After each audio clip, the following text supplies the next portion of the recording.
Child's Life Law 2007 in practice. But before then, I think it's important I let you know who I am. My name is Kemi.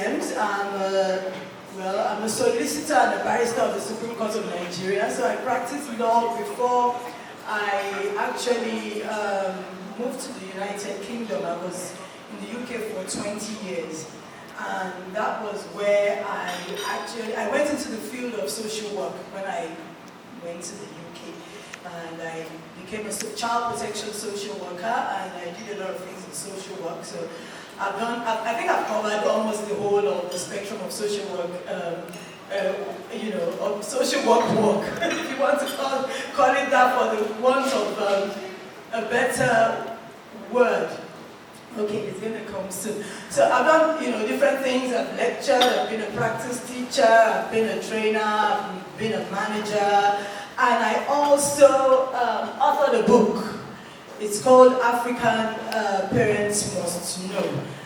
It's a book that actually got me an award in the UK. Thank you. This is very unconfessed. But yeah, it's a good book, and it's a book that got me an award, Women for Africa Award, and also we did a lot of work in the UK because we became, I set up a charity. If you keep scrolling, I've talked past some of the things, so I set up a charity in 2004 to support African children, both in the UK and in Nigeria. And it's called Yeshua, and I'm here actually under the auspices of Yeshua, and that's why you have the camera here and all, because I have to provide evidence that I've been here today as part of the work. That's the only way, So that's one of the reasons why you see the camera. You wonder why we got the camera here. It's because, I'm under the auspices of Yeshua, and Yeshua is a charity that was set up in 2004. To support African children, black children, disadvantaged children and their families. And we did a lot of support work in the UK as well as Nigeria. If you scroll down, you see, this is part of some of the things we do periodically. We also do a lot of child sponsorship. We supported a lot of children and families, both in Nigeria and the UK.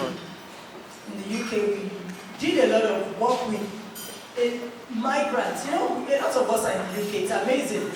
We're everywhere, but I think we're such a large proportion in the UK. And we became concerned.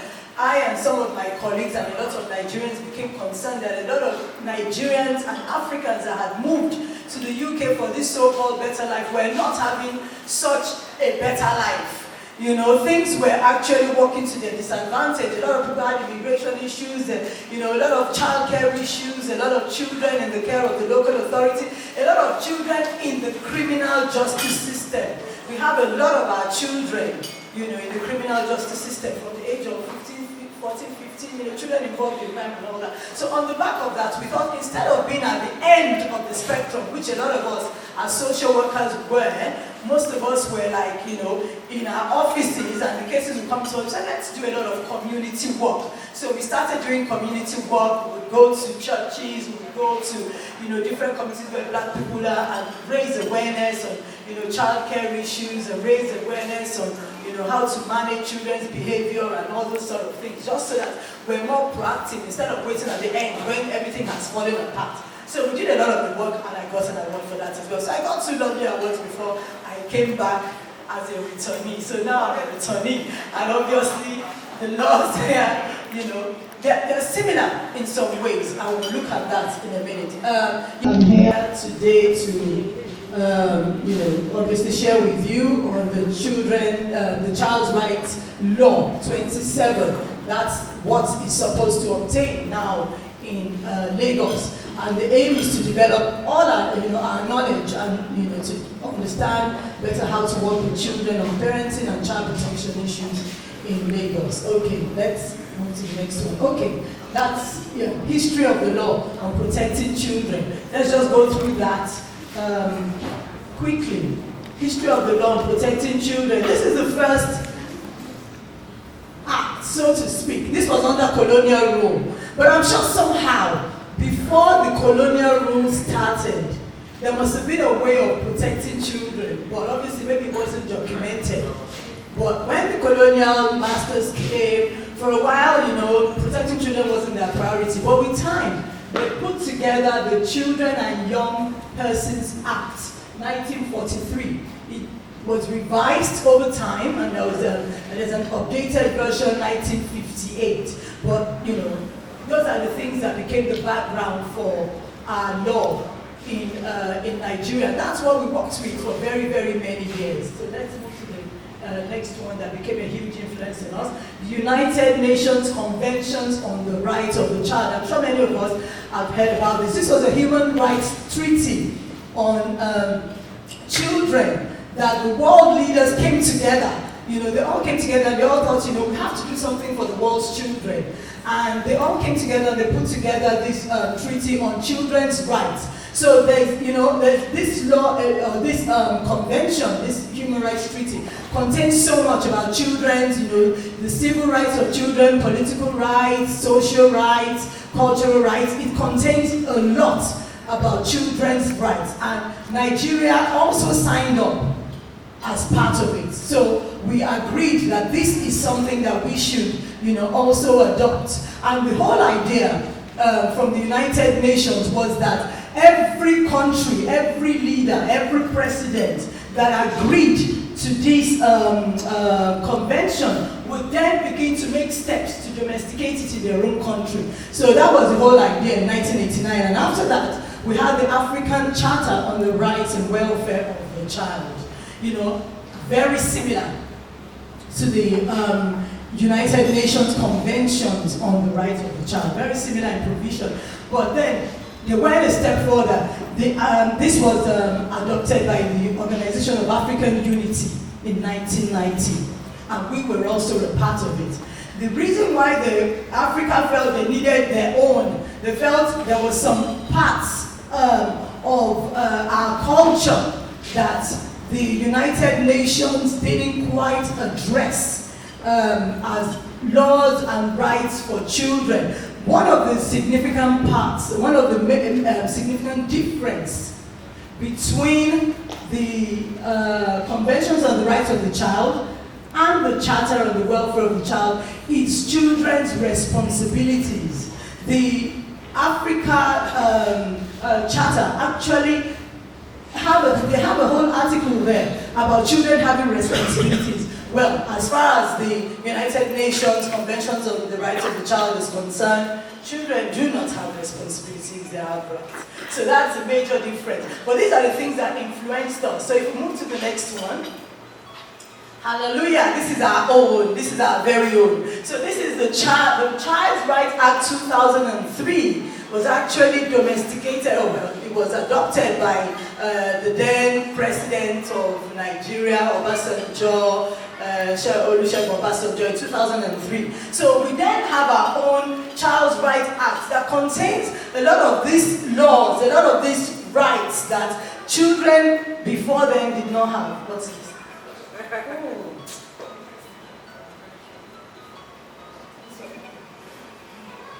People are fancy, okay? All right, okay. So a lot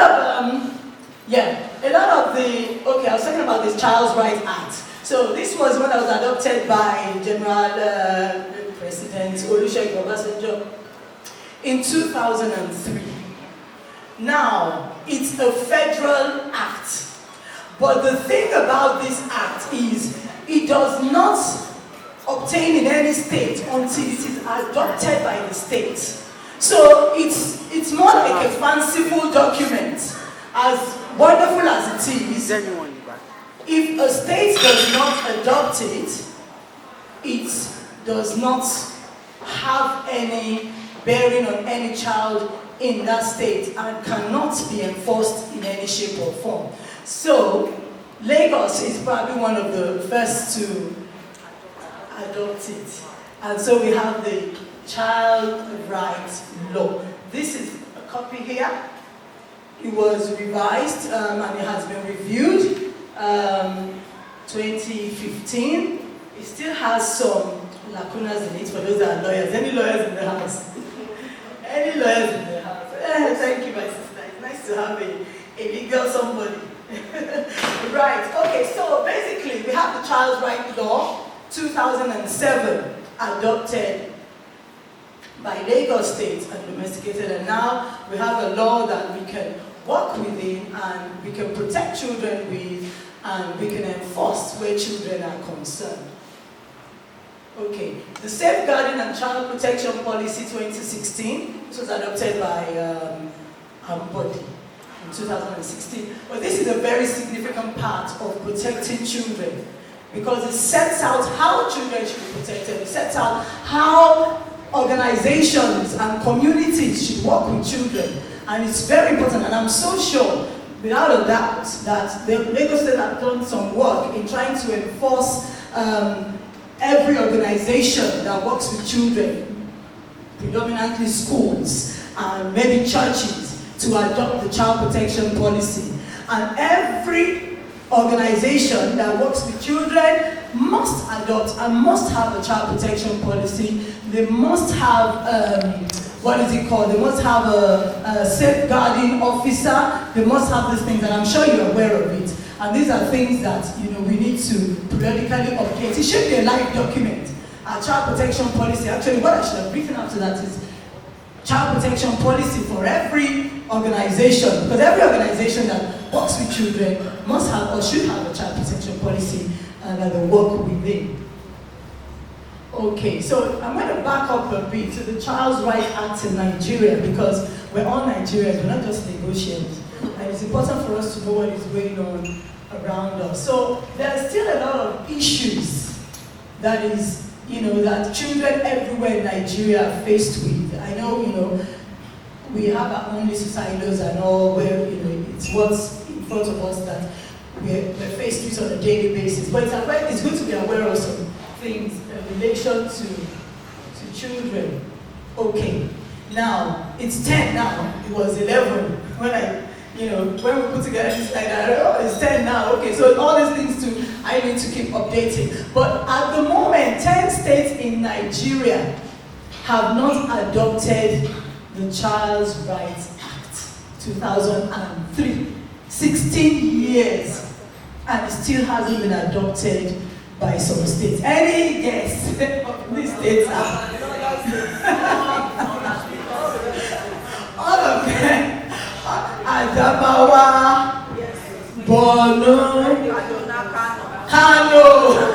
No, Kaduna surprisingly has adopted it.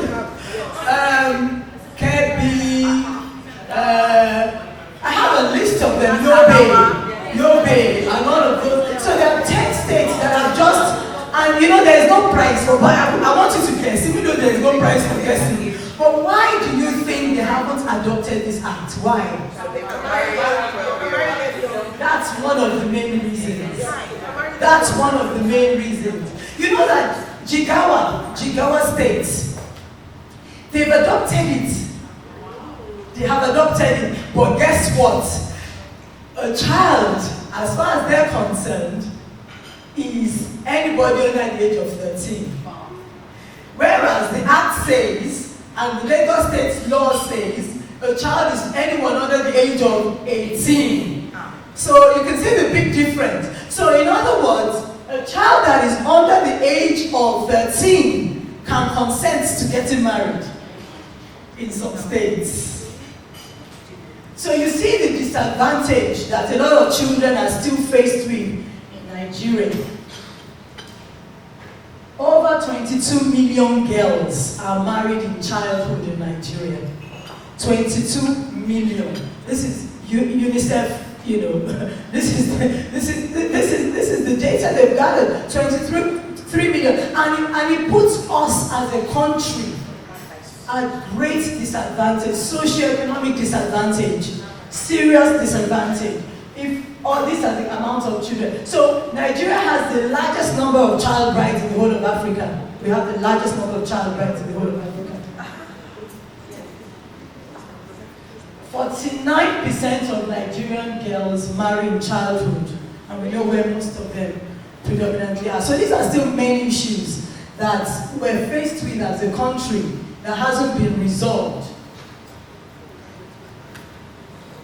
Okay, another one, which thankfully, surprisingly, and praise God for that, over the last 30 years has reduced significantly, is this horrible phenomenon called the female genital mutilation. This is not circumcision. Women don't need circumcision. God did not say they should circumcise women. It's the male that they commanded them to circumcise. And what they really do is mutilate the women. They actually mutilate them. And my book is here. Did I talk about my book? Yes. I talked about my book. I have some copies here. I have some case studies here. I think it's a very good book. Even though I wrote it myself. But it's a very good book because it was supposed to be a small book. But the more I was writing, I just got ferocious about it. And then this book ended up being, the whole idea was for African parents to read it. And then it's now being used by social workers.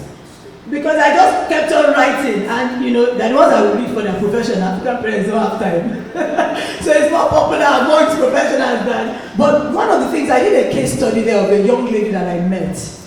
And it's the impact, the lifetime impact of female genital mutilation is mind-boggling.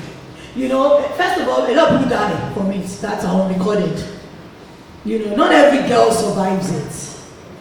And some are so badly mutilated. A lot of women that have gone through, that have had female genital mutilation, they have problems with childbirth. Of course, they will have problems with sex. Of course, they have all sorts of psychological problems, depression. Some have all sorts of infections, inability to even pass urine. It's actually mutilation. It's a form of abuse, actually. And it's a very serious form of abuse. Because if somebody slaps you, at least you will heal. But then, you go through this and then it's almost a lifetime issue. I remember a friend of mine, I worked with a lot of agencies when I was in the UK, That's one of the beauty of social work in a place that, in a country that is developed. A lot of people come together to protect children. So you would work with the police, you would work with the health organizations, you would work with the education sector, you would work with, everybody surrounding the child. So I remember that I met with a friend of mine, she's a midwife, but I met her on the job. And she said, she came to me when she said, I just saw the most horrible thing that happened today. What did you see? She said, a woman came to give birth in the hospital. She said, and we couldn't find her vagina. There was no way for this child to come out from. She said, this woman had been sewn up. She had been mutilated and sewn up. She said, all you had left was a tiny hole that was raw from obvious, forcefully, you understand? So what they had to do, they didn't give her a cesarean. They had to cut her open.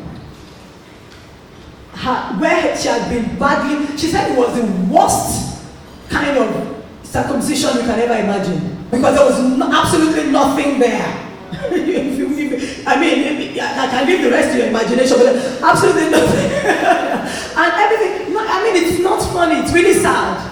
She said there was absolutely nothing there, and she had to be cut open for the baby to come, and then she had to be stitched back. Because you're going to leave all that space for the baby. You can't leave, She had to be stitched. Of course, they tried to give her a bit of relief from the corrective, because she had to be stitched. It had to be cut open for the baby to come out. For the baby to come out, because she had the ability to give birth naturally. It wasn't like there was anything stopping her from giving birth naturally. It wasn't like she had to have a cesarean. But these are the things that we don't realize that clothes cover. Thankfully, it's reducing in Nigeria, but in a lot of places in Africa, it's still very prevalent. And places like Somalia, there are some places there that they must So you see all these beautiful girls that have been badly mutilated. Anyway, so like I said, I met a lady and she told me her story, and it's a very sad story to read. It's a shame that things like this still happen, but thankfully, like I said, in Nigeria it's reduced. Things like tribal marks in Nigeria, it's reduced over the past 30 years. Tribal marks, female genital mutilations, those things have reduced significantly, but it's still going on in some parts of Nigeria. Nigeria is a very big country, so we have all sorts of things going on there.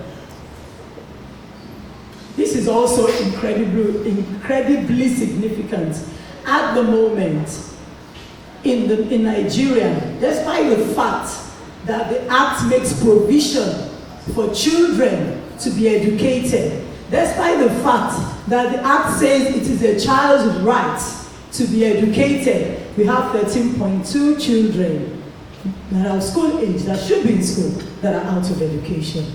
And you can imagine the impact in 10, 15 years on us as a country.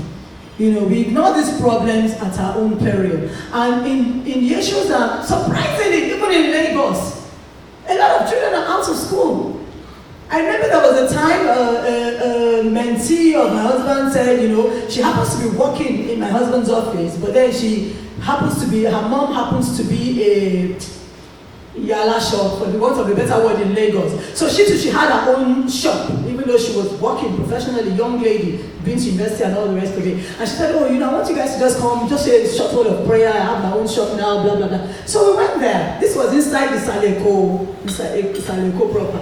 So we went to Saleko, and of course we did all the, we did the prayers and all the rest. And they said, sit down, and I'll get you some, drinks, water. I want some water. And then she called this little boy, go and get this, go and get that. And the boy went, came back, very fitted on me, very quick little boy, very sharp, came out with the chain. I said, last school, Then I discovered this boy was not in school.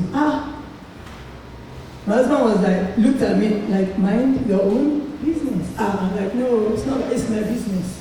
I said, why didn't he go to school? Why isn't this child in school? And he looked at me like, he's not in school now, he's supposed to be helping us here. I'm like, he should be in school. How old is he? They said maybe 8 or 9. I said, this child should be in school. What's the prognosis for a child who at the age of 8 or doesn't go to school? By the time he's 13, 14, he's on drugs.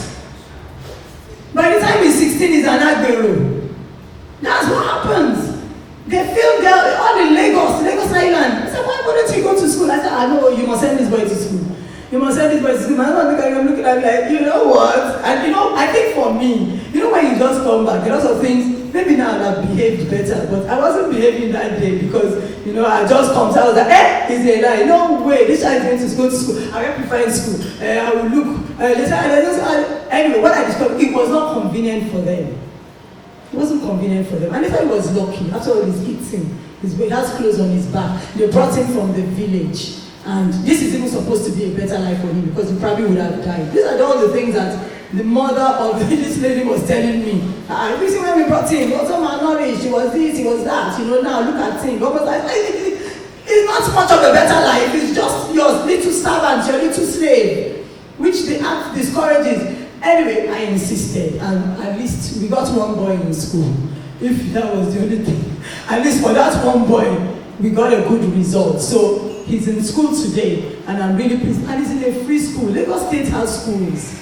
But just the effort to make sure that this child is in school, that sacrifice of not having a servant from 8 in the morning to 2 in the afternoon. Some people will not make it. Some parents will not make the effort. Those are, and that's how we breed all these children. 13, they're pregnant if they're female. For 15, they're on drugs if they're male. Prostitutes and females. This is how it all begins. When a child is out of school, they're extremely vulnerable. And it's very important for us to watch out for any child that should be in school, and that is of schooling. So we're going to look at some relevant sections in the Child's Rights Act quickly.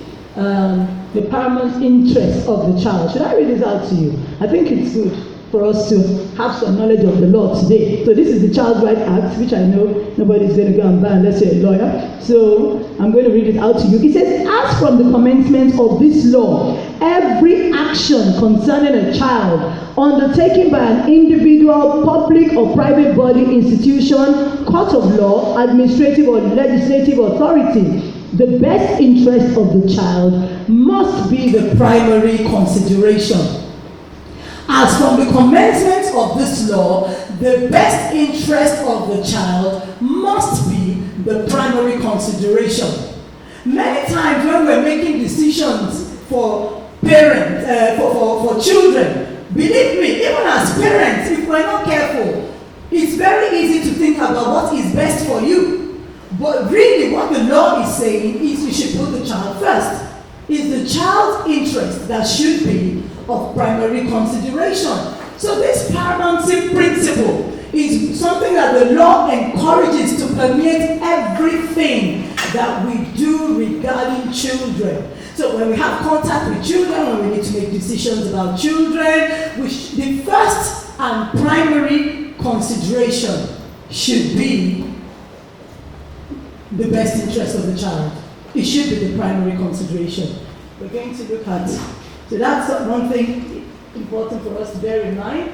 Protection and care. This is the provision. This is the section that that talks about protecting and caring for a child. So the child must be given protection and care as necessary for the well-being of the child, taking into consideration the rights and duties of the child's parents, and so on and so forth. So this is the section that gives the child the protection and care under the law. And the B part, the second part, actually talks about institutions and the standards that they should have where protecting a child is concerned. In other words, if we're going to employ people as an agency that supports children, we must ensure that we take into consideration the protection and care of those children. If whatever our standards are, whatever we're doing in regards to a policy, we must take into consideration their protection and their care.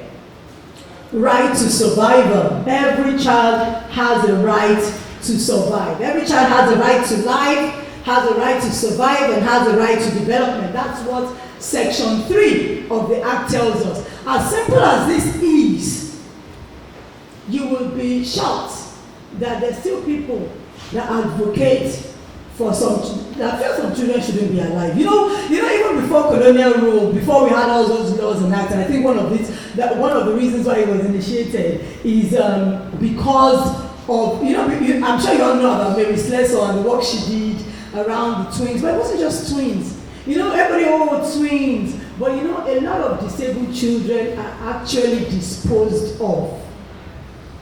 And it still happens today in Nigeria. But the Act says every child, regardless, has a right to survival, has a right to life, has a right to development. We didn't make children. We don't own children. I know there was a time that parents used to think, I own you. No, we don't own children. And that's one of the things we tell parents, you don't own your child. Of course, God owns children, but you'll be surprised that if you're living in any land, it's in Nigeria that has more rights over your child than you do. You are the parent, but ultimately the child belongs to the country. So they can take that child from you forcibly, God forbid. But that's why we're able to remove children from their parents, because they're not yours, they're not goods.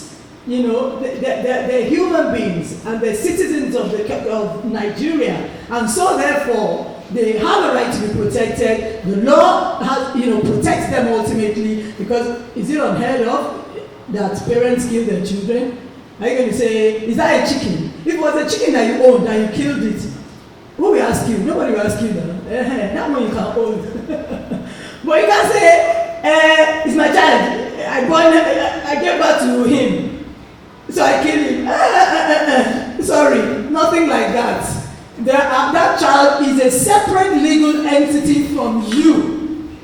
Separate legal entity with his own rights, and so you can't just say, that's not how it works. That kind of parenting should that orientation, we need to let people know that that's not it. It doesn't work that way. You don't own a child. The child is not a good for you to own. Yes, you can give back to that child, but that child has his own rights as a human being. Has human rights and has rights under the Act. So that's important for us to remember. Rights to name. We name all our children, right? That's something we're very good with. We have all these beautiful names.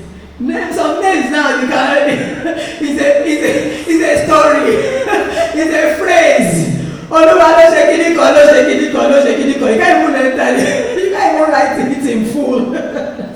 I remember my son when we moved to the UK. My son's name is Erife Oluwa. Actually, when his dad named him, he called him Erife Oluwa Leyi. Can you imagine? Erife Oluwa Leyi. When I put it in the birth certificate, I didn't add that Leyi inside. I said, please, when are we going to finish this name? Let's just end it as Erife Oluwa. So I registered him in nursery and we called him Erife. So we registered him and I remember one day I took him and then he said, can we call him Eri? I said, Eri, if I tell you the origin of this name, Eri, God, you want to call him, why don't you call him E? I said, it's not Eri, it's Erife, try. I beg. Erife is short enough, manage. So, we do name our children. We're good with naming our children. And that's not the part of the Act that is very concerning. And that's, the part of the Act that is very concerning is this. It says every child has the right to a name, and accordingly must be given a name on his birth or in any other date as is dictated by the culture of the child's parents or guardians. The B part says, the birth of the child must be registered, and that's where we have issues.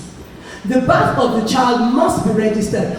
Only 30% of children in Nigeria have their birth registered from the age of 0 to 5. Not even immediately. I know there's an act somewhere. There's a provision under the law that says every child's birth should be registered within the first 60 days.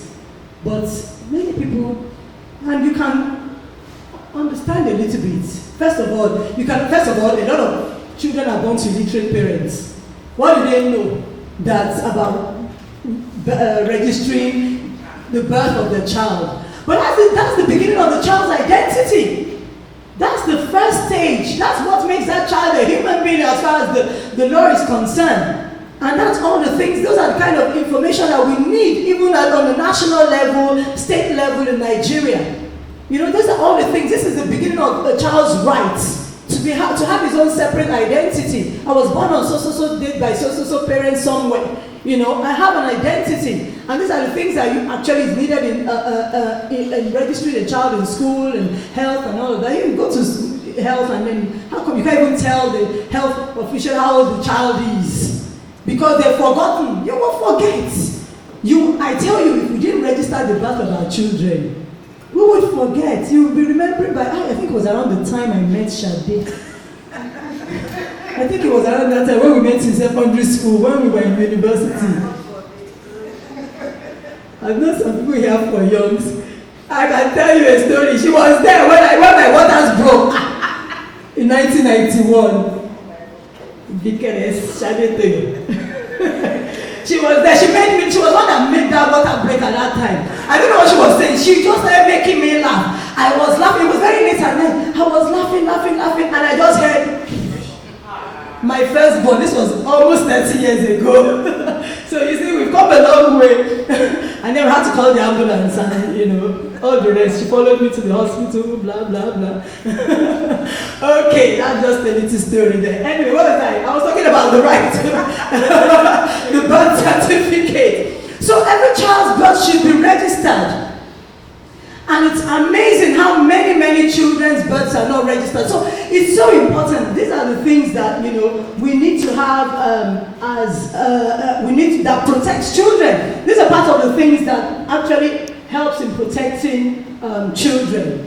Okay, so we're looking at the right to dignity. Let me read that out to you. Section 10. This is long, but this is where it actually talks about child protection. every child is entitled to respect and dignity of the person, and accordingly, a child should not be subjected to physical, mental, or emotional injury, abuse, neglect, or maltreatment, including sexual abuse. No child should be subjected to torture, inhuman or degrading treatment or punishment.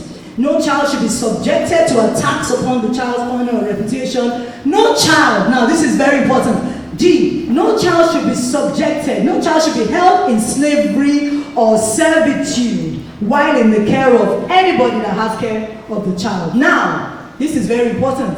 This is very important, and this is very important for us to note. I know many things don't concern us in our sphere, but you could come across this, and this happens often. Why? Because a lot of people still have maids, a lot of very middle-class families still have maids that should be in school, that are held in servitude, or if you want slavery or servitude, which, as far as I'm concerned, if that child is not getting the money, slavery, because that child didn't send you to be giving their money, to be using their head for anything and be giving somebody the money on their behalf. So this is actually against the law. And a lot of people like us, for the want of a better word, do this. Every child that is of school age should be in school and should not be held as a slave. I tell people, if you're going to have that child, but some people say, oh, I want a young girl. Don't bring me older girls. All those older girls are corrupt. Get me a young one that I can mold. That's okay for you. It suits you to have that. But what is it for that child's life? What are you doing to that child? What is the long-term plan for that child? It's okay for you to want a 13-year-old because you think they're moldable, they're adaptable, they don't talk back, and they don't do all the rest of the things. It suits you. But what about that child? What happens when that child is 16 or 17? And then what happens when that child becomes prey to the drivers in the area, falls pregnant? You send them away. That's the end of that child's life. No education, no development, no training, back to square one. So we need to be very aware of this, even in our role as parents, our role as friends, our role as people in the community. Every child matters. Every child matters. And I want to lay emphasis on that. Every child is important. And we need to know that as Christians. Every child is important. Not just our children, not just our fanciful children. Every child is important. Every child is important to God. And every child should be important to us. And every child is important to the state. And that's why sometimes you find some people that find it so easy to abuse children because they feel, oh, this one is not so significant. Ours are, and theirs are not, because they're illiterate or they come from the bush or whatever. But that is not what the law says. That's not the mind of the law. That's not the mind of God. And it's so beautiful to see the mind of God translated into law for children. It's beautiful to see. Okay, so that's 10. Okay, right to education. Every child has a right to education. You can wave this in their face. I can print this out for you. Tell them every child has the right to free, compulsory, and universal basic education. And it is the duty of the local state government to provide such comprehensive education. The act is quite long. That particular section is quite long. It talks about, if a child should be encouraged to go to secondary school. It's almost like, okay, when I read this is what I got. And I'm sure this is what they meant. Now, a place like the United Kingdom, a child is meant to be in school, in education, compulsory education till they're 16. In other words, primary and secondary school is compulsory. Now, under our act, under the law, the Child Right Law of Lagos State, it looks like secondary school a little bit hazy.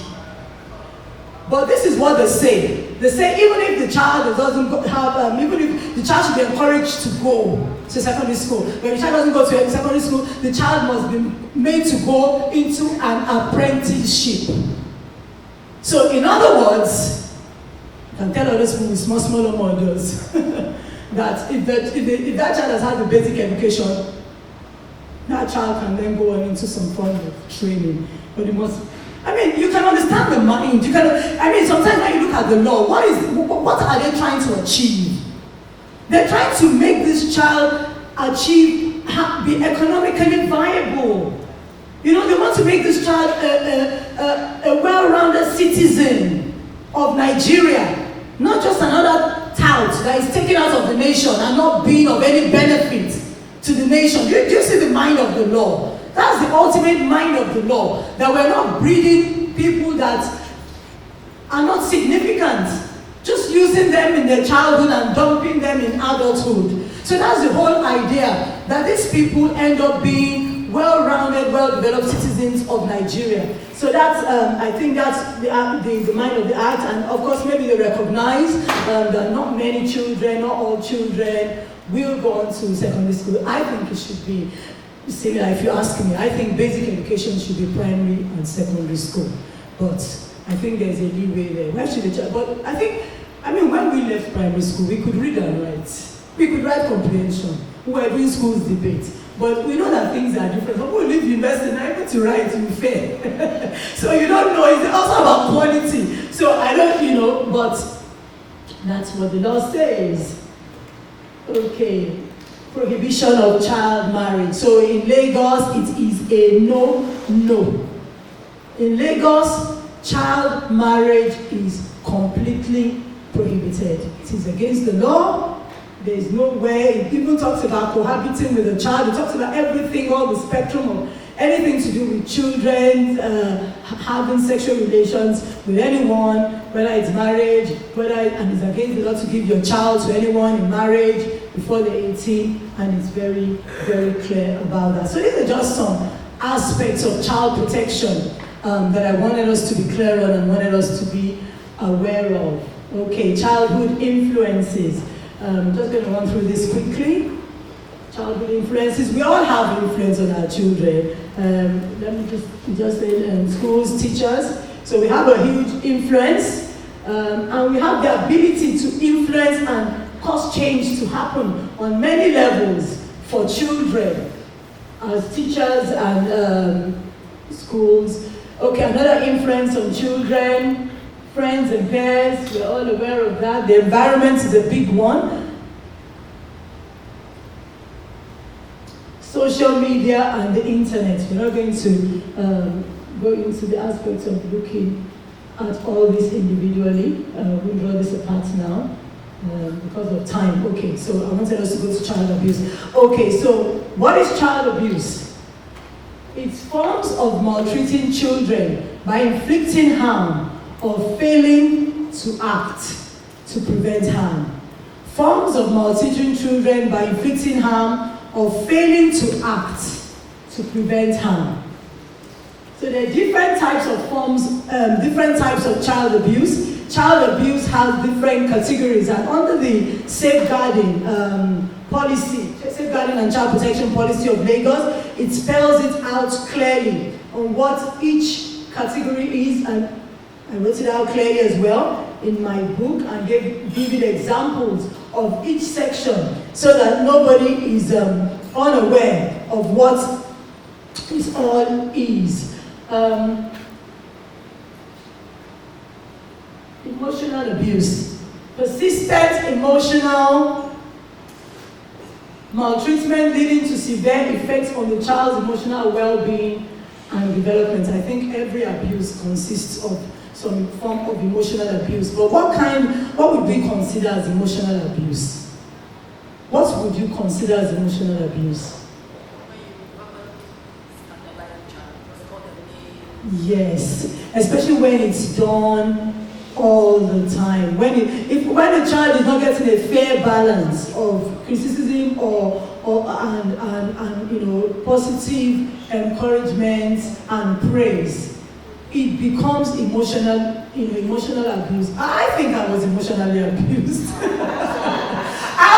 Honestly, I didn't grow up with my parents for a period in my life. That's a story for another day. I won't tell you that story today. But I think that's one of the reasons why I went to the church. I think I was emotionally abused. But anyway, like I said, that's the story for another day. But when it's persistent, when it's constant, Because it robs that child of, it robs that child of their self-esteem. That child begins to second-guess their ability. That child begins to see themselves as inferior. They are the children that are actually most vulnerable. When a child has been emotionally abused, they are very vulnerable. They're the children that, start having sex early because they're looking for affirmation. They're looking for people to like them. They're the ones that are easy prey. So it's very, very important, So I will hear constant criticism, conveying to a child that they're worthless or unloved, verbally abusing a child, threatening a child, reacting to minor mistakes. Children will make mistakes. They're not perfect. They're learning. They're not adults yet. So they will make mistakes. But in every small thing, so if you have friends that, if you've grown up, if you grow up, some step parents, for example, that can be very short-fused when it comes to, maybe they have stepchildren and all of that, they can be very short-fused. You spill that on the floor, slap, hit it, or even if you don't hit, you stupid child, how can you pour something? Children pour something, they pour something. That's characteristic of children. They will pour, they will break. Bike unbreakable if you don't want them to pour. Or you don't want them to break. You just be using plastic until you're ready to change the plastic. That's the characteristic of children. You pour, they will break. You don't give them tell them to buy your Pyrex dish when. Okay, so constant put downs. Not allowing a child to express their views. Who is talking to you? Who are you? Who are you? You are talking. They are talking. You are talking. Preventing a child from participating in normal activities, robbing a child of confidence, self-esteem, and which ultimately impedes the child's development. A difficult one to prove on its own. One that probably will not come to the notice of the law if it's done on its own. But like I said, every part of child abuse has a feature of emotional abuse. You can't sexually abuse a child and not have emotionally damaged that child. You can't neglect a child. So those are all the things that sexual abuse, exposing and exploiting a child sexually. And it does not have to have been done by force. Because there is something that a lot of predators, you're shaking your head because I know you know. Because there is something that a lot of predators do when it comes to children. It's called grooming. And a lot of children are groomed, and as they're being groomed, they get confused, and the lines, the boundary lines become blurred, and they don't even know whether what they're doing is right or wrong. And that's how a lot of predators sexually abuse children. It's not all predators, it's not all those that sexually abuse children that actually force them and rape them. That's the point I'm trying to make. Sometimes it's grooming. It's and then, we need to be very aware. Because I got into this professionally, my antennas were like this when it came to my children. My antennas were like this. My children were even a bit concerned for me. Because the way I used to be, when they want to go anywhere in school trip, which school trip, I will call the teacher, I will tell the teacher, I'm a social worker, I will see me, my children, everybody, whoa, fire. Fire. So they want to sleep over where? Whose house? We're like, I'll go there. Parents, okay, I will know. All of them must know. I was just very careful with my children. You see all these things every day. In fact, there was a time when my children went on one school trip. So they called, they were allowed to call from there. So my son said, Mommy, nobody is touching us. Why did you have to say that? Because now you'll be asking questions. Where did you back? How many people were there? I err on the side of caution, me.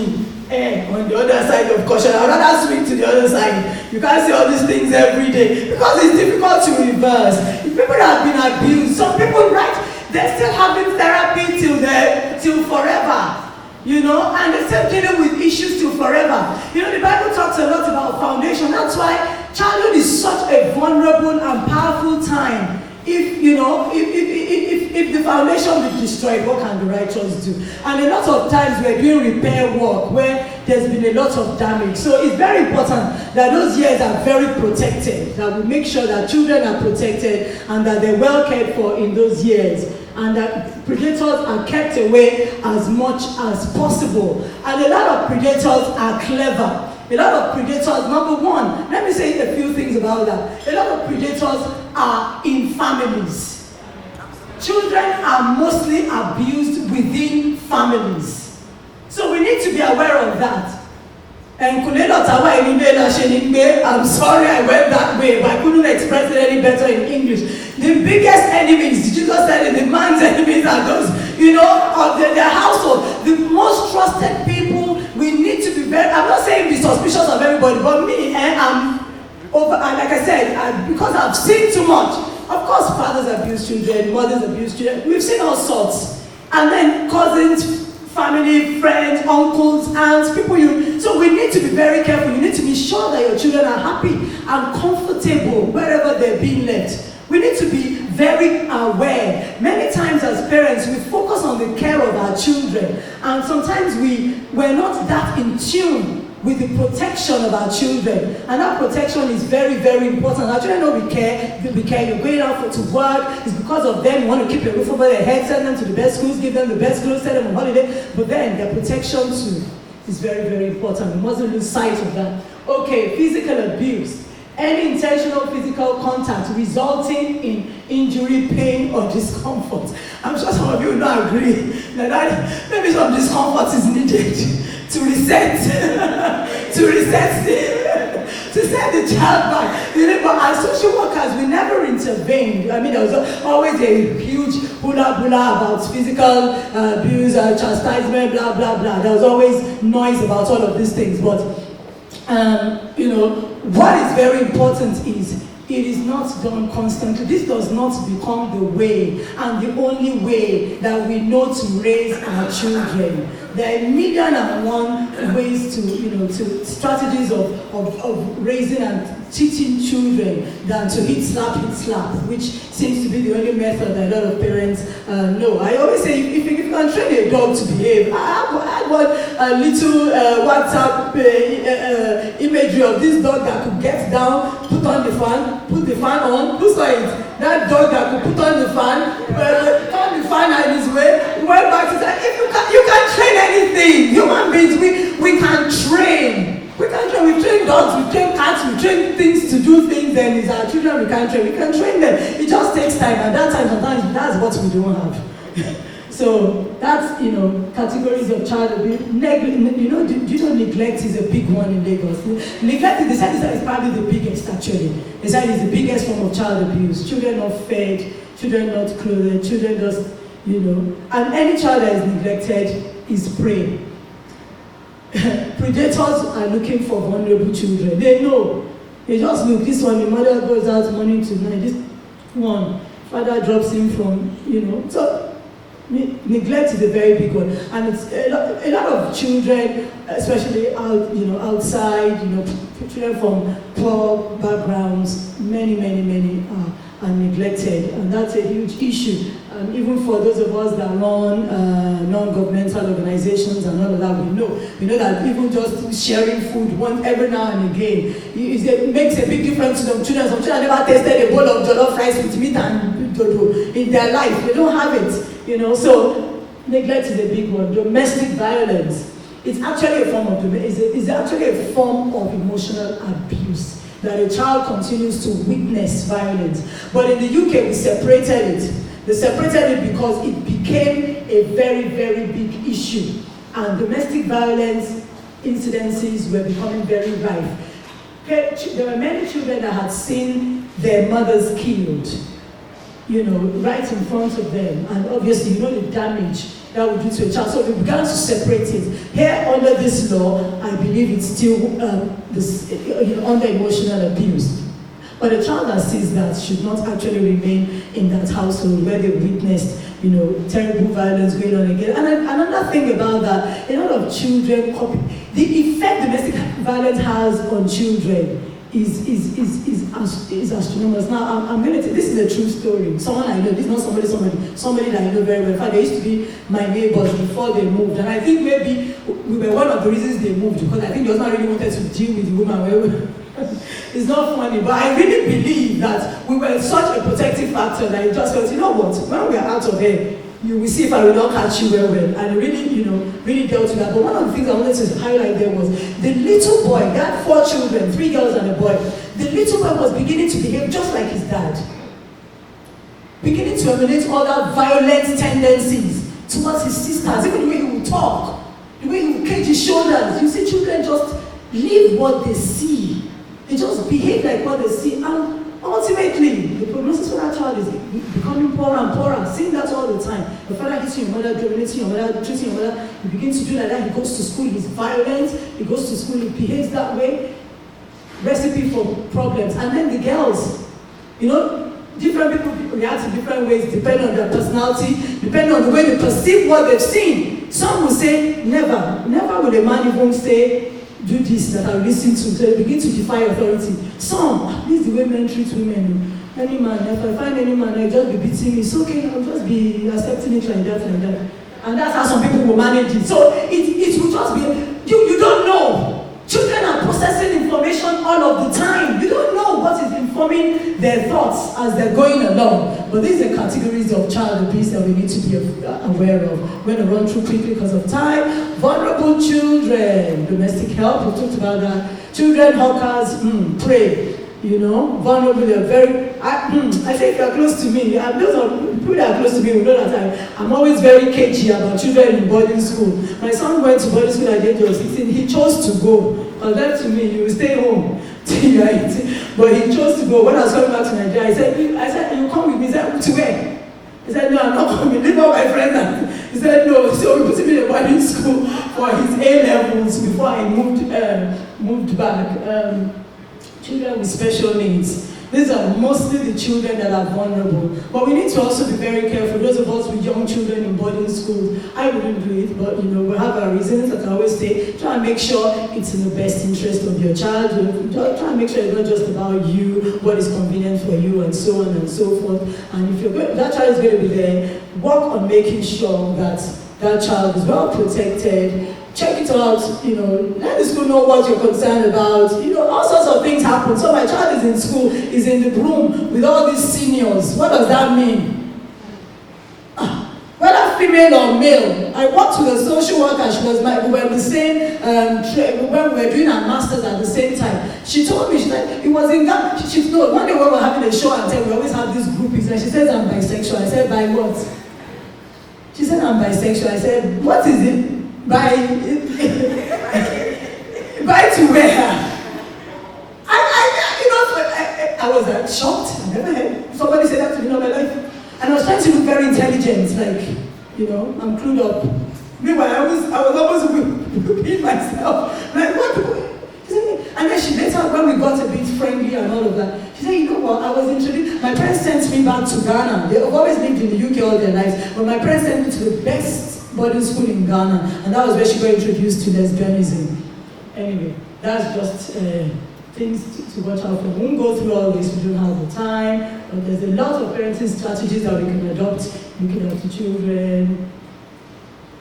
We'll talk about parenting strategies today. Developmental stages in children's behavior. Let's leave that because of time. Okay. What a child needs. We talk about, there's something we used to call the assessment framework, and it talks about different, but I actually highlighted that in my book for those of you that want to know the different areas of what we believe a child needs that we assess. Because when we are a social worker, one of the things we do is we do initial assessments, core assessments, and one of the areas that we look at is what does the child need, teen issues. What's that next? We want to focus on child protection. Okay, let's look at, social, these are different things that affect parenting. We're going to stop here because of time. These are different things that affect parenting, and this is actually why we have the sheet on the table. I don't know if we have the time. I don't think we have the time, do we? We have a bit of time. Okay, I wanted us to do a little bit of, discussion. What do you think? From all of this, I'm going to highlight all of them. Then I want us to look at which one affects our parenting the most. Which one makes a child most vulnerable? Which one affects a child's protection the most? Housing, single parenthood, mental health, depression. unemployment and employment, parents' child background. Now it's a conflict. Sickness. Oh, sorry. Okay, so I want us to have a look at this on our tables. Okay, so the one that holds the number one for you, put it as number one. It's not in this order. That's what I mean. What I'm trying to say is that it doesn't have to be in this order. But I want us to have a look at it and say, well, for us, this is the most significant. This is the one that would affect the child's well-being the most. And this is the next one, and this is the next one that would affect a child's well-being. The child's protection, the child's care, and the child's well-being. In that order, let's have a look at it. Thank you. So let's do that little exercise on our little tables. Among the few of us on this table, it was quite difficult to actually categorize them and prioritize because the matters affects every person differently. So, but however, we were able to agree to align them, but they are all critical issues actually. So number one we have in our list here is health and depression. And we realize that in today's life, especially in Lagos, everyone almost has some health issue and depression they are coping with. And if we do not have to manage it well, it's going to affect children. So that we put that as number one. And then the list we consider here is parent-childhood background. We realize that yes, a lot of people come from very poor background, but individuals growing up also have chosen to carve a niche for themselves, and so that can affect people, this and their children also. Thanks.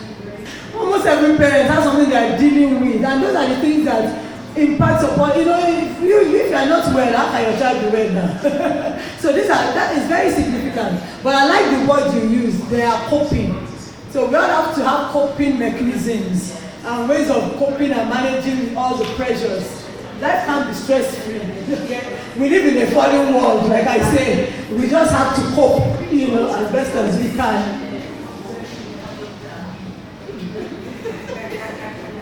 Good morning. We had a lot of debate also, especially about number one and number 9. But in the end, for number one, we agreed on poverty. Because what we said was that poverty, when you talk about poverty, because we said humble background is different from poverty. Poverty really affects every area of life. And that in terms of neglect, those kind of things, they all come in when there's poverty. So that we thought that was number one. For number 5, we said I think we said unemployment and employment. We kind of said that was in the middle. Unemployment for obvious reasons, being able to provide. Employment for obvious reasons, time. So that's kind of in the middle. And then in the end, again, we said for number 9, there was a lot of debate about what number 9 should be. We were between housing and single parenthood were the two options, and we ended up with single parenthood. Again, because of I think experiences and friends and stories that we hear, we said a lot of people actually come from single parent homes and they manage and they know how they rally together and make it work and still, end up having children that are very bright, well taken care of, even though there's a lot going on in the family. It again, it's about coping. Yes, single parents are there. I mean, when we assess, when we look at, yes, this family is single parent. What kind of support do they have? Whenever have good support. And that's why we always encourage single parents to build your network of support for your children, for yourself. I remember when I was in the UK, the children used to have this long, it's still the same, they have these long summer holidays. I think, what am I going to do with them? I can't take all this time off work. So what we did, I had a few friends that we all had, one of them cheated, she had 3 children. The rest of us had two children. But all of us, 4 of us used to come together and week 1, week 2, week 3, week 4, you take all the children. And that's how we used to be able to manage. So it's about creating network of support around you, even if you're a single parent, it's about coping. Okay, good day, everybody. Now, talk most on our own this after deliberation is mental health or depression. Because most times we tend to see parents transfer aggression to children as a way of venting. It's done subconsciously because they don't also have that avenue to manage that tension, especially with the very peculiar situation we have in our country, Nigeria. You face traffic, you face tight deadlines, and goes back home and maybe your child comes with the day of assignment, look at me. So most times the child faces resentment that daddy don't likes me or mommy likes me more, because sometimes it also affects their perception as they grow into adulthood. And we also spoke about parent-childhood background, because it is very, very likely that we tend to replicate things that we've seen growing up. And if we are used to growing up in a very hostile environment where the father is the captain and the Lord the host of the entire family, you'll say, this is, it was so funny when I saw a little niece of my nephew, I said, washing plates for girls. And I said, who told you washing plates for girls? I made it a duty. Every day you must wash plates. Because I have to change that perception that washing plates. But if he grows up with that mentality, he will say that the kitchen is meant for. So sometimes even as parents, our background as a child also affects the way we relate with our children. Then a big one, poverty. Yes, poverty. And poverty is also very relative. It's not about being financially impoverished. Sometimes people are poor with wisdom. Yeah, but yes, you have money, you don't have wisdom. So this, for us, as we discuss in our place, is very, very relative. And the aspect for which you are poor also affects the way you interact with your children. Some of us don't understand support system. So we may be very, as after I give you the money, I give you money, I pay school fees, I give accommodation, but that may not be what they need. They may be poor in showing love. So these poverty, as we discussed in our midst, is very relative and also affects the way we raise our children. Finally, is housing. Because the environment in which a child grows up will greatly have an influence in the way they perceive the world around them. And sometimes, if you cannot afford a decent area or decent home where you can raise probably good citizens, then it becomes a bane in society at large. Thank you very much. I think poverty is a big one. You can't separate poverty from poverty causes neglect. When you're poor, poverty can cause mental health problems and depression. Especially if you've been rich once upon a time. Maybe don't see that. We don't know anybody's portion. But if you're not used to it, you can imagine if all of a sudden things just changes and goes downhill. It can cause depression, it can cause an impact on the children's care. No school fees. I know a family that the children have to stay home. This is in this island matter, not mainland. And the children, because they couldn't pay the school fees, and you can imagine what that would mean in a lot of things. So we can't separate poverty from a lot of these issues. Thank you. Say something.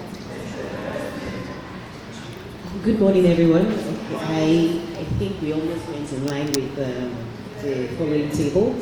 So for us, the first option for parental pressure was mental health. And if a parent is not mentally stable, it becomes a problem. You don't even see what is right, what is wrong. You don't even, you're either drowned in either depression or something is just going on around you, and then you blank every other thing out. So if, for instance, your children are just there, you don't know what's going on with them. Anybody could either come in and they become a prey. One, they could either become dropouts. You don't know what's happening. Okay, I'll give you an instance. I had a friend that had a sister in London, and I think she lost her husband. She fell into depression. Everybody was doing their own thing. She looked all right. Up to the point she stopped working. Nothing really mattered. She was not buying food in the house. She was not paying for gas. Nothing else. So her daughter took it upon herself. She was working different. She started having different jobs. So she now became the parent. She was taking care of herself and her brother. The mother was just there in the house. It was until the sister now called. What's going on? The sister took a flight to UK. And that was because We are living in a society, a community. You are in a big house. Nobody knows what's happening in your house. Nobody, okay, they don't see the mother anymore. Nobody's really concerned. Everybody goes around and does their normal 9 to 5 job. Everybody comes in late and then everybody moves on. Nobody knows what's happening. Sister had to take a flight from Lagos to UK. Her daughter now became the parent. Of course, she became very disrespectful because she felt at that age she should not be working. She should not be doing all she's doing. Whether her mother eats or not was not her concern anymore. She was just concerned of taking care of herself and her brother. Up to the point that, you know, when it's winter, you need to pay for gas. She just paid for gas for probably the room herself and her brother will be. Whether the mother freezes to death, she also did not care anymore because she just felt that, why am I as a child taking on all this responsibility? And of course, our Nigerian people now, as my friend traveled to UK, beat the daughter to a pulp, you want your mother to die. At least you should even try and understand where she's coming from. She's lost her husband, she's done things, and then all of a sudden she's not acting normal anymore. You should try to also relate with her and try to sort her out. When she finished with her, she got her sister back on track. Stayed there for a while, started doing counseling, whatever it was, till her sister was alright again before she came back. But that's someone that has a family member that cares about her. If, for instance, you don't have such, it will continue going on. And if the girl is struggling, she ends up either in a man's house and stuff like that. They drop out of school, etc. So for us, we also talked about poverty. If you're poor, you definitely might sometimes disregard what is right from wrong, just to ensure that you can make ends meet. You will close an eye to what is right, whatever it is. Okay, someone just comes up and says, you know what, and this is your small child, let me just marry her. And you know it's wrong, but at the end of the day, you would allow that to happen because maybe they're giving you some small money, that small change that will just maybe you would get you and the rest of them by. Then we also talked about social isolation. Oh, sorry, maybe I should let the next person take over. Thank you very much. There is such some very, very, very crucial things. You know, poverty affects, like you said, affects a lot of things. And then this issue of people in the UK, a lot of people are not smiling and eating rice over there. A lot of people are isolated. A lot of people are not employed. Some all sorts of issues. Isolation is a major one. If you don't have a good network of support, and even Lagos people are facing it because people are coming to Lagos are migrants from other states. They come here, they come and live here, they've come for a better life in Lagos, they work in Lagos, and then they find that it's not that easy. And they are faced with all these things, mental health issues. And you know, mental health, we don't really have time for all these things in Nigeria until maybe you're on the streets, before they pick you up. But people don't really just address their mental issues or go to health authorities. Who is the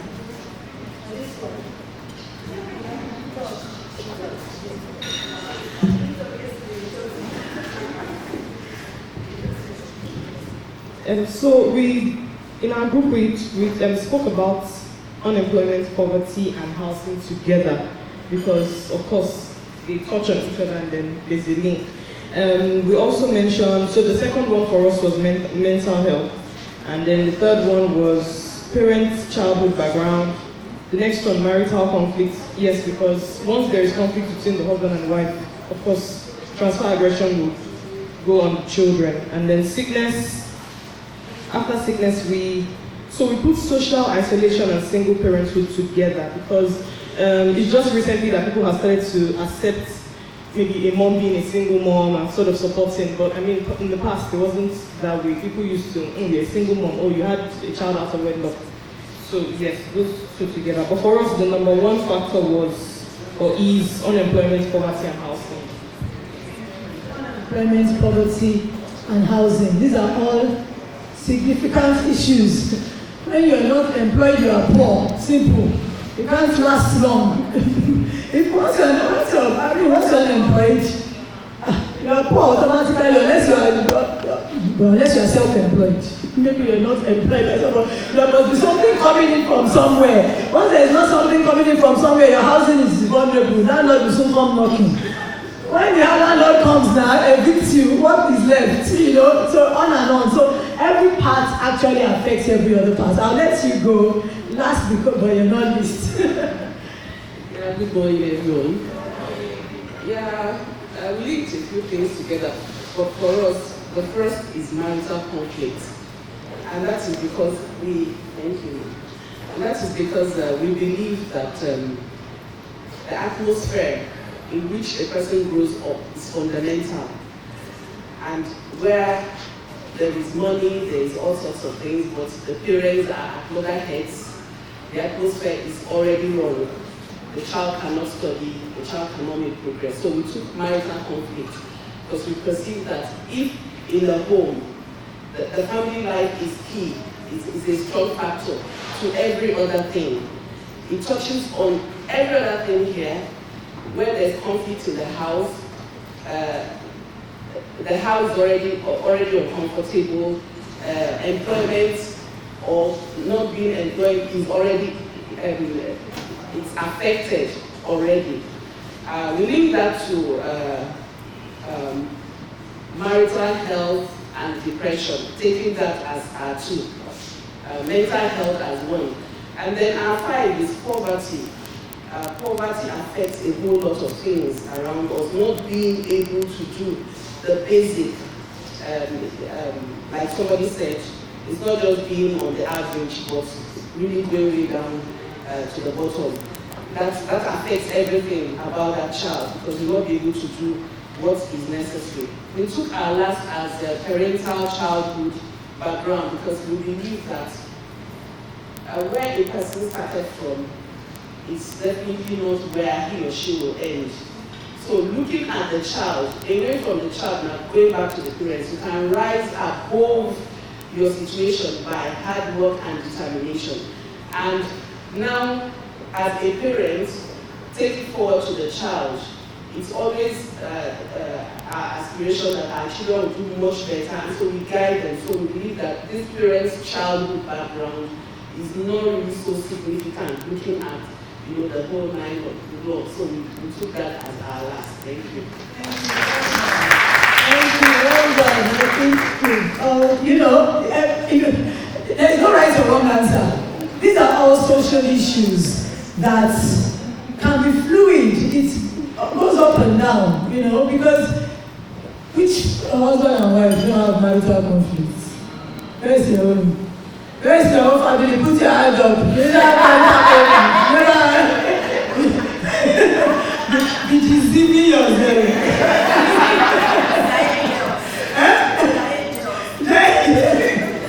Sometimes the marital conflict is good. Nobody will die. You see, everybody.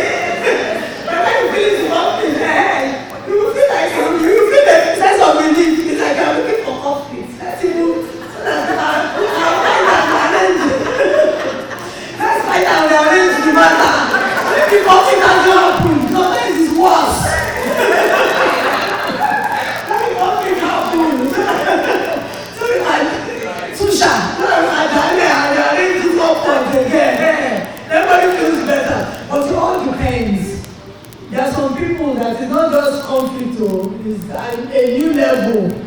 So it's all fluid. Some people say it's not conflict. This is violence happening in the home, and we must not say, and we must not trivialize it. If it's violence, it is violence. If it becomes a stage where somebody is physically hitting another person, somebody's life is at risk. No, this is not, we are not talking, we are hearing, because all sorts of pressures are there to all sorts of things. Poverty, there is no harm. This is what causes domestic violence now. I think some of these mothers, their hearts must break when they're being separated from their children. Now this child has learned, okay, just focus on little money, so that at least I can feed the rest. You understand? I don't know, but not every mother is maternal. But if it's a maternal mother, and somebody is taking your child away, and you know, deep down in you, that you don't know what's happening to this child. Anything could be going on for that child, but you have to close your eyes. It's poverty now. So those are all the things that impact on children, and these are things that we need to be aware of, even as we are people that are, working with children and in positions to safeguard them. So ultimately, this is what we're looking for every child, not just our own children, but every child. Every child matters, Like I said, for the child to be safe, for the children to be healthy, for the children to enjoy and achieve, and for the children to have economic well-being, whether they're rich or poor, and ultimately to make a positive contribution. Because what we're trying to make out of every child is for them to be that viable adults, able to stand on their own 2 feet, able to contribute to their, their family, their nation, and the citizens that the country is proud of and that we are proud of as parents. That's the ultimate. And we're to watch out for every child around us, be more conscious of the children around us, and obviously be a voice for every child, and especially for vulnerable children. Thank you very much. It's nice to come back today. Thank you for having me.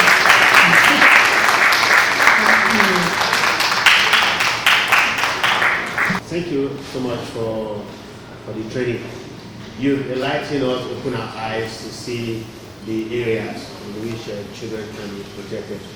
But we didn't dwell much on mitigation approach. What is the government doing, and what is the responsibility of individuals? Going back to memory lane, I did my primary school in the village. Then I saw agric extension officers come back to the rural area to teach farmers how to plant to improve crops. And that's government efforts to improve food security.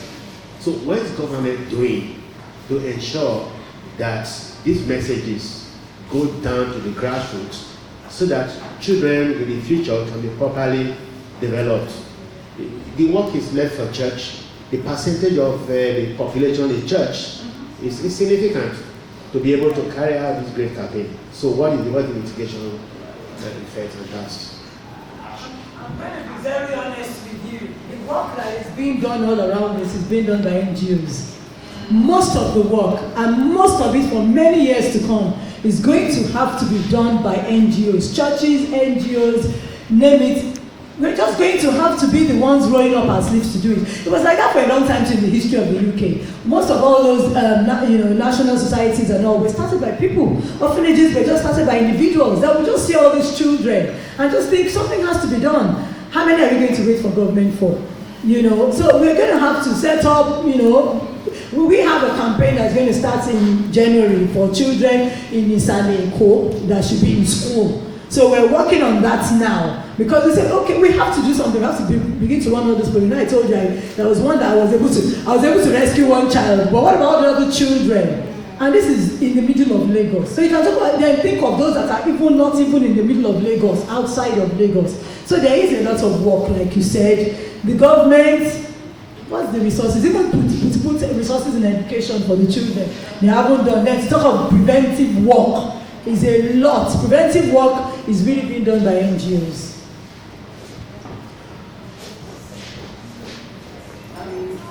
I just want to find out, or rather maybe have you mention what we can do in our own sphere. I know that a lot can be done even from our homes.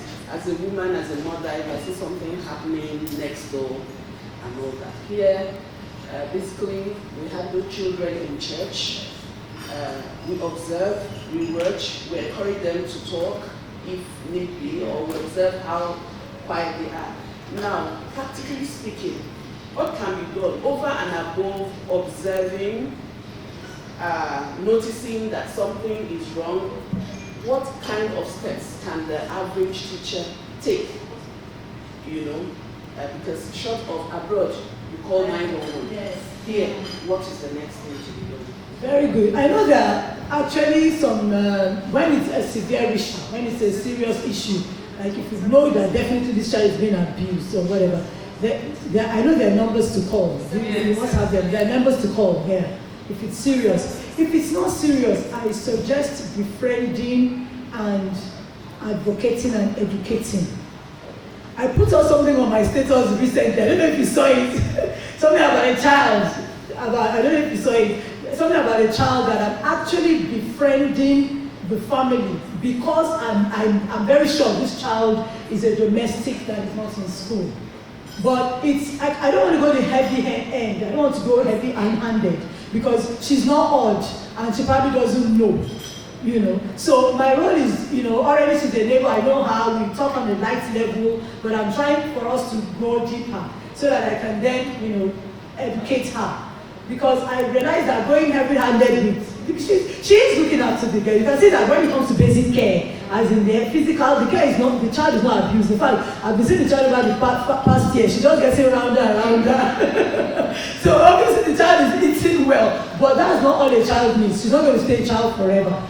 So I need to obviously educate her and get her to that. So that's what you can do. Be a voice. Like I said, that little boy, Kemi, he's in school now. Because I just got my because in school, there's no school around here. I said in school. What I discovered is that this family, they come from another place to sell in Lagos. So they feel to live in where they live to go to school, who will handle him there? If by the time they come to Lagos Island, he will be late because they will get there late. I said, we have to find a way. If you have to sacrifice 1 hour to come earlier just for this child to go to school, please, let's do it. He'll come back to the shop and help after school. So that was the middle ground that we got to. Not convenient, but at least we got the result. Right. Good morning, everyone. Sorry I'm late. Okay, so there was a video that was passed around yesterday in the teenage group. A girl, a 16-year-old girl called some organization that helps children with issues, and she said she was having suicidal thoughts. And they spoke to her and all of that. She said she's been having that feeling and all of that. So for them, it was a red flag. And they immediately sent someone to the house, I think the next day or so, to find out, I think it was that day, to find out if she was okay, right? And then okay, she's fine, she's okay, blah, blah, blah. So the mothers told her the next day that, meanwhile, this company, so people, they came around to find out if you were okay. Apparently you had called them and said you were having suicidal thoughts. The girl was upset. That's a breach of your confidentiality. That why would they do that? But, in the end, she killed herself. Because of that, she hung herself. So, where do we draw the line? That's my question. Because, the mother, I was thinking about it, that did the mother not do the right thing? Maybe the mother should have spoken to her immediately after that incident to assure her that, don't worry, you're having these issues. Because some children can't talk to their parents, so that's why they call these numbers. But she felt bad that, I thought by telling you, it would be safe. But for them, they wanted to make sure that, it doesn't happen. Because the truth is, they couldn't have told. At the end of the day, anyway, she's dead. So where do you draw the line? That's what I... It's difficult. It's very difficult. And I'm not even look at it in this situation. If she had not told if nobody had told the mother, they were feeling guilty now.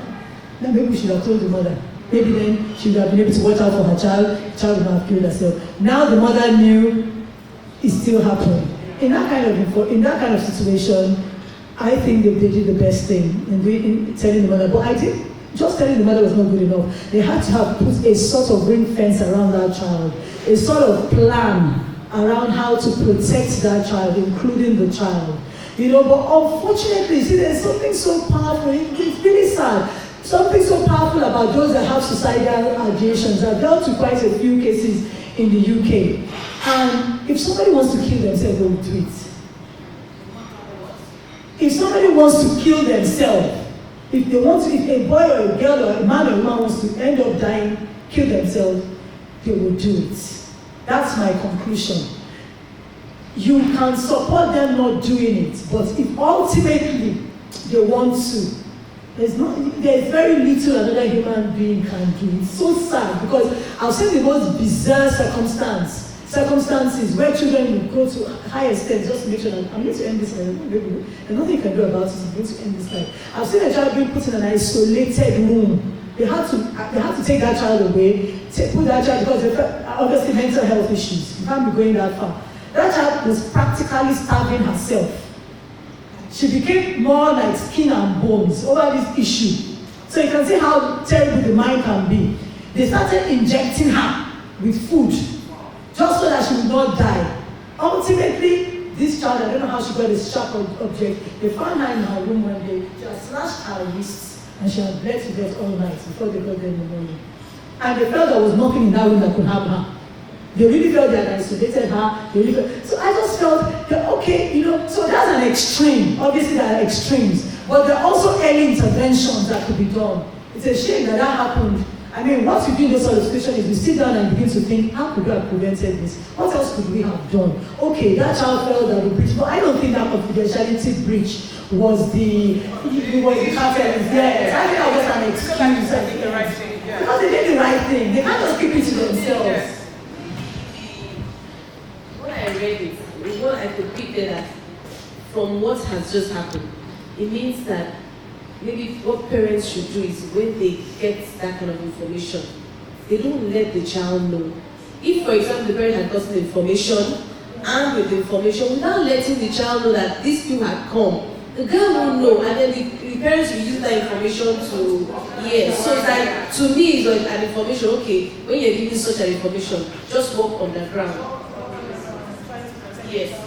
Because it means that the child can think otherwise. Yeah, that's a strategy. Also, it could be a cry for help. Maybe that child, some children, they want their parents to know and they don't know how to tell them. So, because there's a child that killed himself, that told his mother, that told his mother, he told his mother, he said, this is the last time you're going to see me. He told his mother, she was in the body, so he told his mother, this is the last time you're going to see me. And I don't know how that sort of mother and father, I think the child didn't want to be there. And he had said, they had gone to visit him there, and he had said to them, this is the last time you're going to see me. And they left him there, went home, and the child killed himself. So that was a child telling you clearly, you know, that you must do something about my situation now. Let's get it continuous, and obviously it came to it. So it could be a cry for help. Not that you should just intervene, what else could I do to help? I mean, as a mother, you want to know. So I think they did the right thing, but truly, maybe she should have monitored for a while, looked at the support that they give around her. Why, you know, but she wants to know that why? How did we get to this? You know, so I think it's almost a normal reaction. Are you sure? She may not even be convinced that my child called you. Is it you that called? But you'll be confused, you know? Okay. So I had the opportunity of talking to a lady that was referred to for counseling. I'm one of the counselors in the counseling board. And her aunt was concerned that she was becoming suicidal. Her father died 4 months ago, and she was showing them all these tendencies. So she didn't tell them, but they were concerned. So they came to church and asked for a counselor to talk to her. So I spoke to her on Thursday. And I think that particular case that we're talking about is a bit extreme. Because as a parent, you want to show concern, you want to find out. This one is the other way around. She didn't tell them, but they could see the things that she's doing, that she's probably going to jump on a moving truck one day. So I brought her here, we sat down and I asked her, Kemi problem. You know, sometimes you need to sit down and find out what exactly is going on in there. What is blocking you? What is agitating you? So she broke it down. Young, beautiful girl, 28 years old. From the issue of no boyfriend, no relationship, nobody's proposing on Instagram. She hates her job. And then if you hate the job, then leave the job.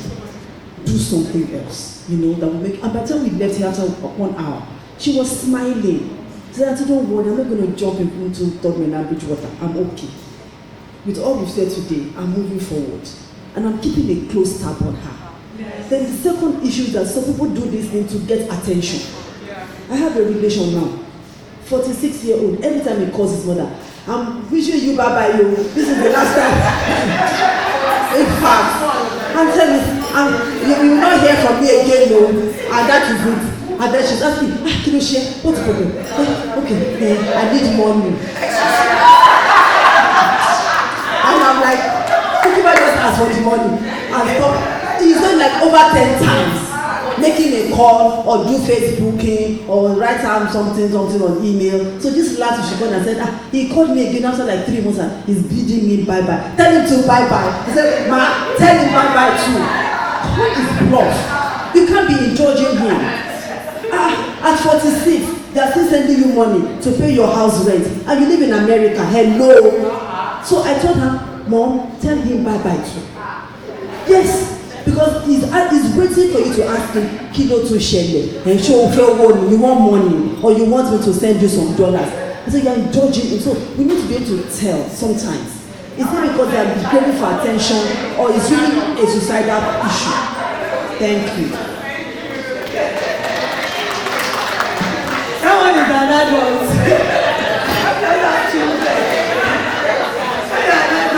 We still care for adults too, but hey, please, you are responsible for your life. So I was just going to ask, sometimes you see a lot of these. Last question. Okay. Children, hawkers, and everything, and I always wonder, like, what can one do to, you can't come, usually on the way somewhere, you can't come out of your car and start taking them to school, but you just feel bad about the situation. And giving them money, it's not really helping it. So I'm always like, what can one do to really help those situations? Because it's prevalent everywhere. There are NGOs, like I said, there are lots of NGOs, charities that do work with some of these children, finding them, publicizing them. I'm hoping that NGOs will be able to, because, for example, if you look at the back of my book, there's a list of non-government, we call them charities in the UK, that you can contact, where they're all sing together. But I don't know if we have that kind of thing in Nigeria. But it can be found. But that's about what one can do. But sometimes I suppose those children I buy from them. I buy from them, maybe buy more than I need just to relieve the child, go home early, I'll find somewhere to sit. Or I just buy as much, those granules, I saw one little child selling those granules. I just bought granules, and I'll buy all the granules for the security in my place. I let me just buy granules of this, let me just go and sit down somewhere, away from the sun. She could come out again, but at least maybe she can arrest somewhere for a few minutes. But that's just a very lame way of helping. But I just said, what can I do? I can't help everybody. You can't help everybody. But then you may even want to go as far if you have the time to say, this one child, okay, you know what, let's go home. Where are your parents? Why is this child in one day? 2,000 naira. Okay, you know what? I will do that for you for 2 months, for 3 months, for 4 months. Let this child go to school. So you can do that. Okay, you know what? I will take care of that. I will give you that money. Let's give this child a chance. Let's support that. So you can go that far to do that for a child. Thank you very much. Thank you so much, Mrs. Williams. Okay, good afternoon. My name is Philip Lebrado. I'm a member of TPA Junior Church. Today's meeting on the training on the child rights and protection has been quite enlightening and an eye-opener, and has actually made me know even what the right of the child is by the federal government, the state, and the responsibility that actually this has given to me and everyone who has participated towards children, and also to be able to be on the lookout to know areas where children need to be protected from abuse. It's quite a good time. Thanks to Mrs. Kemi Williams. She did a very good job.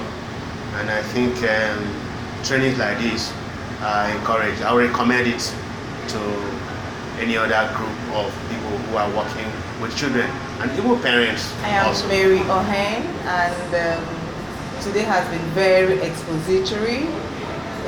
I've learned a lot about child protection and various things that we could see go wrong in children, which we probably may have not taken notice of. So it's been a very rewarding experience this morning, and it's opened my eyes to a lot of things. And we all are now more aware that children are supposed to be protected, there are laws that protect children, and that we should always look out for the children around us to see if they're being abused or not, and do a little bit to make them, to help protect them from abuse, and also make it intentional ourselves not to be the ones to abuse children, because basically like people that know them that abuse them. So just to watch out, and it's been very expository. My name is Adesoa Omozisi. I teach in Bill 5-year-old of this present house junior church. We had a training today on child protection and the laws that govern child protection. It was an amazing session. We learned the policies and laws that govern child protection. And going forward, we would include the child protection policies in all that we teach and how we handle the children that we teach. Thank you.